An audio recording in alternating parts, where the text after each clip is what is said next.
sponsor officiel 1xBet. Sous le haut patronage de son Excellence Macky Sall, président de la République du Sénégal, le cabinet international Ecofinance Entreprises présente la plus prestigieuse cérémonie de distinction des entreprises en Afrique, le gala des 100 entreprises les plus dynamiques d'Afrique et du Sénégal. Événement majeur de promotion des entreprises en Afrique, cette cérémonie vise à récompenser les meilleures entreprises africaines sur la base des critères de l'expertise, de l'innovation, de la capacité de pénétration du marché et de l'impact de l'activité sur l'économie. 100 entreprises les plus performantes et les plus innovantes sélectionnées dans les 54 pays africains seront célébrées et révélées à l'Afrique et au monde entier. Événement majeur de mise en valeur de la qualité de l'environnement des affaires et des opportunités d'investissement. En Afrique, le gala des 100 entreprises les plus dynamiques d'Afrique et du Sénégal célèbre aussi le dynamisme des chefs d'État africains qui bâtissent sans relâche le continent. Soirée d'exception et d'excellence, le gala des 100 entreprises les plus dynamiques d'Afrique et du Sénégal se déroulera le 14 octobre 2023 au King Fahd Palace de Dakar et sera retransmis en direct sur 2STV et 10 chaînes de télévision en Afrique.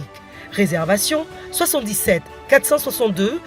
07 53 77 170 20 37. Sponsor officiel 1xBet. Gala des 100 entreprises les plus dynamiques d'Afrique et du Sénégal, célébrant la performance et l'innovation. TapTap Send mooy application bi tax nga mën a yónnee ak jot xaalis bitim réew ba Sénégal li ci neex mooy 2 euros dong ngay fay ca bitim réew ak lu xaalis bi mën a toll soo nekkee Canada États-Unis wala Angleterre doo fay dara yomb na te gaaw na ci saa si nga jot message bi sa téléphone ay yow li neex na di alors lan ngay xaar mën nga télécharger application bi ci Play Store ou Apple Store ci saa si nga daal di mën a yónnee.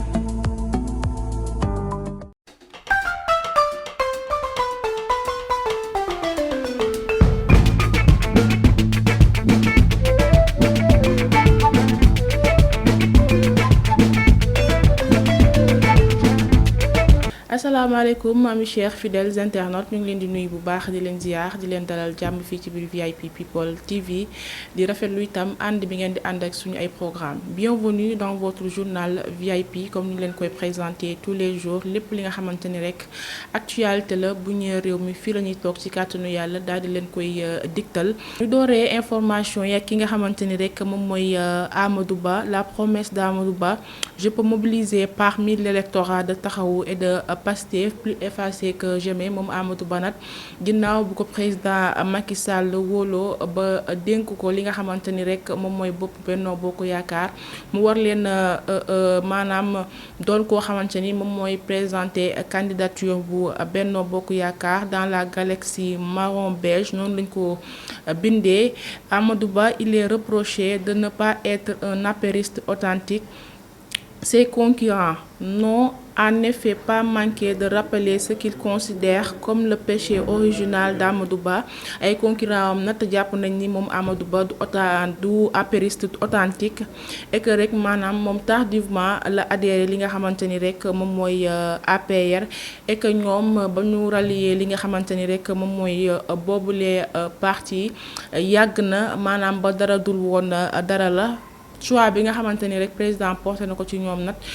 ci moom autant pour moi moom moo indi frustration ci ñenn ñi ba nangu ñoo topp ci li nga xam ne rek moom mooy ginnaawam moom Amadou Ba lim ci teg nag fële ca Jeune Afrique mooy je suis en mesure de mobiliser dans tout le pays bien au-delà des électeurs traditionnels de l'APR loolu daal la confier foofu nga xamante ni rek moom mooy Jeune Afrique à quelques semaines de sa désignation comme candidat moom nag nee na mën na mobiliser électorat bu Taxawu Sénégal électorat bu PS même au sein de Pastef bi nga xamante ni rek Ousmane Sonko moom mooy seenub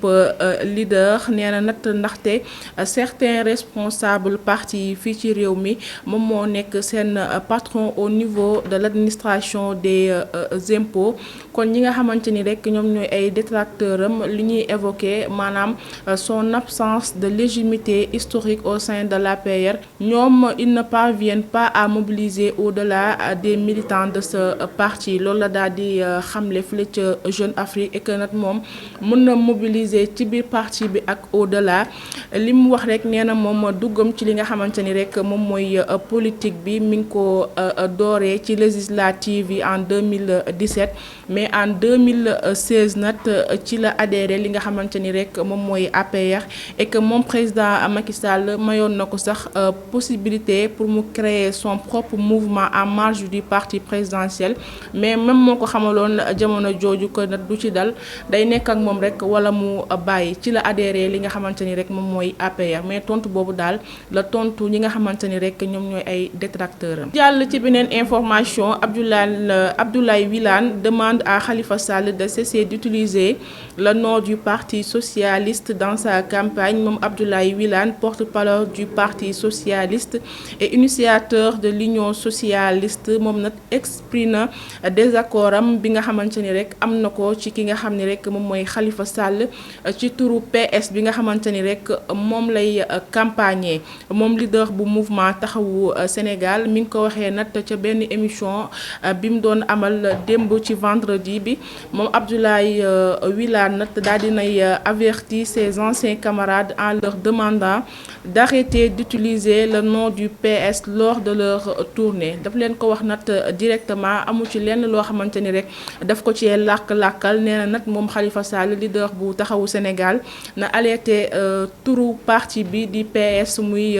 tudd buy amal ay tournéem ñu jàllaat ci beneen information Fadilou Keita coordonnateur du Nemmeeku Tour de Pastef placé sous mandat de dépôt Fadilou Keita s'est entretenu ce vendredi 15 septembre avec le juge du deuxième cabinet moom responsable bu Pastef bile moom mi nga xamante ni rek il est en détention préventive depuis décembre dernier et de nouveau dans de sales draps noonu lañ ko bindee ñi nga xamante ni rek ñoom ñooy waa Pastef jàppoon nañ ne coordonnateur bu Nemmeeku Tour bi et membre du cabinet d'Ousmane Sonko Fadilou Keita mënees nañ ko woon may li nga xamante ni rek moom mooy liberté provisoire mais mujj nañ ko placé sous mandat de dépôt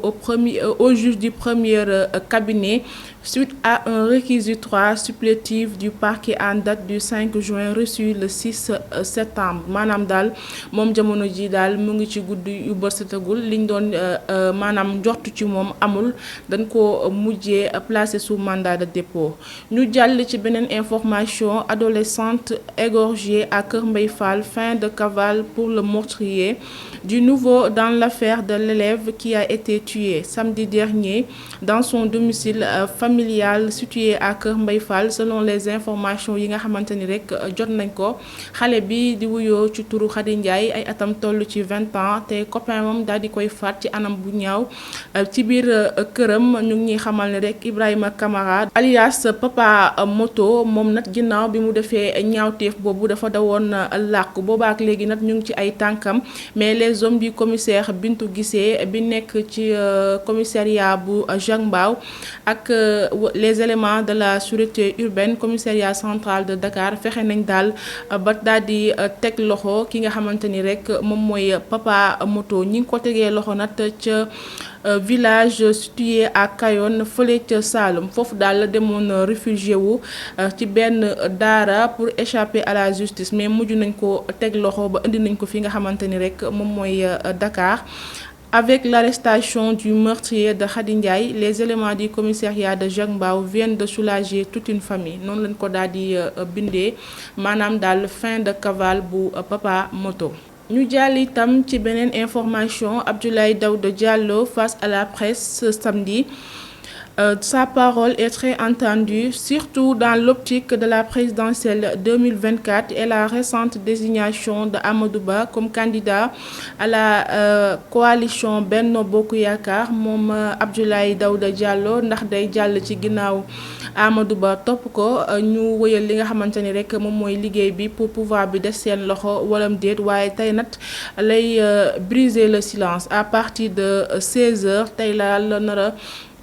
def déclaration wam ci wàllu woowu moom président du conseil économique social et environnemental fera une importante déclaration dans ses locaux loolu daal la ñu daal di xamal d'après ñi nga xamante ni rek ñoom ñoo yor wàllum communication. La date de la célébration du Gamou connue, la commission nationale de concertation sur le croissant lunaire informe que le Gamou sera célébré dans la nuit du mercredi 27 septembre ginnaaw rek réunion bi nga xamante ni rek ñi ngi ko doon amal démb fële ca RTS ba ñu defee maanaam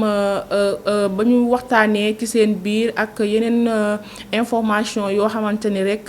cueillir nañ ko auprès de leurs différents représentants dans les différentes localités du pays ñoom daal ba ñu xoolee xoolaat daal nee nañu guddi Seydina Mohamed bi daal ñu ngi ko fas yéene célébrer dans la nuit du mercredi 27 ci la ñu nar a gàmmu fii ci Sénégal. ñu jàll ci beneen information itam Abdou Karim Fofana sur l'arrestation d'Ousmane Sonko. La démocratie ce sont les urnes et non les armes ou les invectives. loolu la daal di xamle ci entretien bi nga xamante ni rek accordé na ko waa France 24 moom Abdou Karim Fofana ministre du commerce et porte-parole du gouvernement sénégalais daal di nay waxtaan bu xóot li nga xamante ni rek moom mooy arrestation bu Ousmane Sonko ak li nga xamante ni rek loolu la ñu gàll ci kawam comme ay accusation lu ci mel ni appel à l'insurrection, association de malfaiteurs, atteinte à la sûreté de l'État, complot contre l'autorité de l'État, acte visant à compromettre la sécurité publique, association de malfaiteurs en lien avec une entreprise terroriste ak vol loolu daal la ñu gàll ci ndodd ki nga xam ne rek moom mooy Ousmane Sonko waaye moom ci biir interview bi mu accordé France 24 moom Abdou Karim Fofana a mis en avant la position du gouvernement sénégalais concernant ces événements moom nag ci lu mu insister muy l'importance du respect des principes démocratiques ndaxte jàpp na rek acharnement amu ci ñun Sénégal fii dañoo am suñu ay tradition de longue date ci wàllum démocratie depuis 2 siècles noonu la ko daal di waxee depuis 2000 ba 2012 ñu ngi fexe maanaam li nga xam ni rek moom mooy démocratie bi bañ a ndërmeerul waaye nag ñoom nee nañ duñu nangu maanaam n'importe quel acteur politique d'utiliser des méthodes qui ne sont pas conformes à la démocratie tel que appel à l'insurrection ak manipuler ñi nga xamante ni rek ñoom ñooy jeunesse bi ci ay action yu violente ak maanaam woote ne dañuy renverser ki nga xamante ni rek moom mooy le président de la République Macky Sall moom le ministre a souligné que la démocratie au Sénégal repose sur l'expression du suffrage à travers les urnes et non sur les actes de violence ou des discours incendiaires loolu daal la jàpp ne na démocratie bu réew mi maanaam ca mbañ gàcce ga lay leeree mais pas ay actes violents ak ay discours incendiaires ba jàpp na ni rek maanaam acteur politique bu mu ci mën a doon ak popularité boo mën a am ci réew mi ñoom duñu nangu nga compromettre les fondements de notre république maanaam ndërmeel li nga xam ne rek moom mooy démocratie bi parce que nag Sénégal c'est un état de droit moo tax nag lu ni mel duñu ko nangu kàddu yooyu daal la yëkkati comme ay leeral ci arrestation bu Ousmane Sonko moom Abdou Karim Fofana fële ca France 24. Interdiction de manifester, la plateforme F24 dénonce et annonce une nouvelle demande de rassemblement ginnaaw rek préfet bu Dakar bi ba mu leen aayewaatee manifestation bu ñu bëggaloon amal niki tey pour risque de trouble à l'ordre public. La plateforme de l'opposition dénonce cette énième interdiction de sa demande de manifestation pacifique à travers un communiqué. ñoom nag rafetlu wuñu wala ñaawlu nañ préfet bi à chaque fois rek bu ñu bëggee def manifestation pacifique mu daal di leen koy aaye nee na nag di day bafouer li nga xamante ni rek moom mooy les droits constitutionnels bu bépp citoyen boo xamante ni rek am nga lu la métti ci réew mi nga daal di def doxub ñaxtu. La F24 fustige la façon dont ils ont reçu l'information, la manière n'y est même plus. Sinon, comment comprendre qu'il n'y ait même pas d'enquête administrative et que la réponse nous soit servie par la voie de presse loolu nekk na loo xamante ni lu leen métti la waaye nag ñoom tey la ñu gën a déterminé wu ñeneen nag dinañ mobiliser davantage pour réclamer la libération de tous les détenus politiques et que rek Sénégal ay élections yu libre transparente inclusive am ci réew mi ñoom plateforme boobu nag di F24 nee nañ dinañ def tey ci après-midi bi délégation bu mag seeti famille détenu yi apporter leen li nga xamante ni rek moom mooy seenub soutien mais nag duñu tàyyi duñu sonn duñu damm ba tax na rek maanaam rassemblement bi ñu bëggal amal fii ci réew mi dinañu dugalaat li nga xamante ni rek moom mooy beneen demande lundi bi incha allah nee nañ nag ñoom li leen yitteel moom mooy ñu libérer bépp détenu politique ay élection inclusive am ci réew mi maanaam ku bëgg a bokk rek bokk ci élection. ñu jàll ci beneen information attaque contre l'ambassade du Sénégal au Canada. Voici les 3 personnes identifiées et inculpées par la police d'Ottawa. La section des enquêtes criminelles du service de la police d'Ottawa, division centrale, a confirmé l'identité de 3 personnes impliquées dans les événements survenus le 1er août 2023 à l'ambassade du Sénégal ca Canada maanaam li nga xamante ni moom moo fa amoon le 1er août ca ambassade bu Sénégal bi nekk Canada li nga xamante ni rek ñoom moo fa duggoon jaxase fa yàq fa mu jur ay dégâts matériels yu bëree bëri ñu ngi xamal ne rek teg nañ ci loxo 3 personnes Awa Camara âgée de 43 ans et domicilié à Québec noonu la ñu ko daal di bindalee Fatou Mbacké âgé de 49 ans résident à Ottawa ak Lamine Diédhiou 53 ans moom tamit mu ngi dëkk Ottawa ñoom ñett nag ñu ngi leen inculpé pour séquestration voie de fait dégâts estimés à plus de $5,000, entrave à l'exploitation légitime d'un bien et trouble à l'ordre public ñi nga xamante ni rek ñoom ñooy section des enquêtes criminelles de la division centrale ñoom nag ñu ngi solliciter population bi maanaam ñu dimbali leen ñu mën a identifier 10 personnes yi nga xamante ni rek bokkoon nañ ci ñi doon def dégâts bi foofulee ci ambassade bi pour ñu mën leen a teg loxo. ñu jàll itam ci beneen information juge Ibrahima Dème lutter contre la corruption un des plus grands défis des prochains gouvernements autant pour moi. Ci benn déclaration bu récente moom Ibrahima Hamidou Dème ñu gën koo xam ci juge Dème président du parti éthique et candidat à l'élection présidentielle de 2024 a appelé à une lutte plus efficace contre la corruption et la moralisation de la vie politique au Sénégal moom nag lu mu proposé maanaam daal ñu def une déclaration publique de patrimoine maanaam bépp candidat boo xamante ni rek dafa bëgg a présenter wu ci élection présidentielle 2024 yi mu daal di def boobule déclaration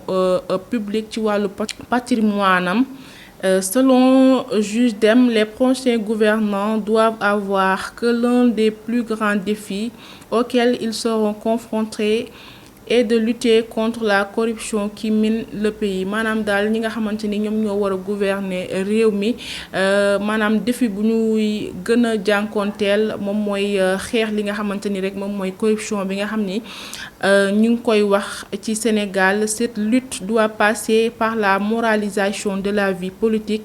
ce qui signifie que les élus doivent être transparents dans leur gestion des affaires politiques moom juge Dème daal lu mu wax moom mooy ñi nga xamante ni ñoom ñoo am choix aspirer li nga xamante ni rek moom mooy Sénégal nanu pour jiite li nga xamante ni rek moom mooy réew mi nanu fexe rek ba def déclaration au public ci seen wàllum patrimoine ñëpp daal di koy xam. ñu jàllaat ci beneen information succession d'Aly Ngouille Ndiaye le directeur régional du développement rural invite Macky Sall à choisir un bon profil maanaam point de presse bi nga xam ni amoon na démb à Rufisque moom Omar Meng directeur régional du développement rural du département agriculture de la région de Dakar moom nag dessiné na profil bu idéal bi nga xamante ni rek moom moo war a remplacer Aly Ngouille Ndiaye ginnaaw bi mu démissionné ci gouvernement bu Macky Sall moom nag lu mu souhaité moom mooy futur ministre de l'agriculture mu nekk un homme boo xamante ni rek day sereel pour éviter tout tâtonnement car il estime que les enjeux de la souveraineté alimentaire sont immenses moom nag mu ngi woo président de la République daal buy confier poste ministre de l'agriculture na ko jox nit koo xamante ni il est expérimenté qui ont fait au moins 15 ans de terrain parce que nee na nag ministre de l'agriculture il faut qu'il connaisse le monde rural et les régions maanaam daal soo ko xamul doo ci mën a génn faaw nga xam 4 ba 5 régions pour mën a doon ministre de l'agriculture xam bu baax a baax terrain bi am ci aussi li nga xam ne rek moom mooy expérience bu ko defee rek difficulté yi dina mën a wàññeeku moom nag nee na nous voulons un ministre qui maîtrise bien le milieu et qui promeut l'autosuffisance alimentaire moom daal nii daal la bëggee ki nga xamante ni moom moo war a wuutu Aly Ngouille Ndiaye am yile capacité. ñu ñëw aussi ci séjour de Juan Branco au Sénégal une nouvelle arrestation moom Juan Branco nat ginnaaw bi mu duggee Sénégal ci noo xamante ni rek dëppoowul ak yoon ñu ngi xamal ni rek ginnaaw bi ñu tegee njooguloo ak maire bu Sangalkam bi di Pape Sow ak son frère beneen arrestation noté nañ ko ci kii nat mi ngi tudd Pape Ngirane Ba alias Vieux Ba propriétaire de l'hôtel du Lac moom nag mise en cause bi placé nañ ko sous mandat de dépôt par le juge du deuxième cabinet noonu daal la ñu waxalee information yi ñu ngi xamal ni rek juge bi mi ngi koy toppee association de malfaiteurs complicité de recel de malfaiteurs et actes et manœuvres de nature à compromettre la sécurité publique ñoom nag lu ñu koy accuser moom mooy dafa héberger Juan Branco durant séjour bi mu am Sénégal ci hôtelam waaye moom Pape Ngirane selon les informations nii na yooyu les faits nee na xamul woon ni sax avocat français bi mu ngi woon ca hôtelam mais daal mujj nañ ko placer sous mandat de dépôt. ñu tëjee ak li nga xamante ni rek moom mooy yoonu Nicaragua bi nga xamante ni rek jeunesse bi jël nañ ko bu baax a baax ñu ñuy pour bëgg a jàll fi nga xamante ni rek moom mooy États-Unis ñu ngi xamal selon les informations diggante boobu daal xale yi ñu ngi ciy dund ay mbir yu métti ñu ngi xamal ni aussi maanaam repartir nañu lu tollook 100 personnes yoo xamante ni rek ci yoon boobu ci la ñu jëloon maanaam daal ay difficultés yu métti daal la ñuy dund diggante Nicaragua ak fi nga xamante ni rek moom mooy États-Unis amis chers fidèles internautes li lañ leen indiloon tey ci seen journal VIP di leen jox dig daje incha allahu rabbi lundi ci yeneen i actualité d'ici là portez-vous bien et bon week-end merci.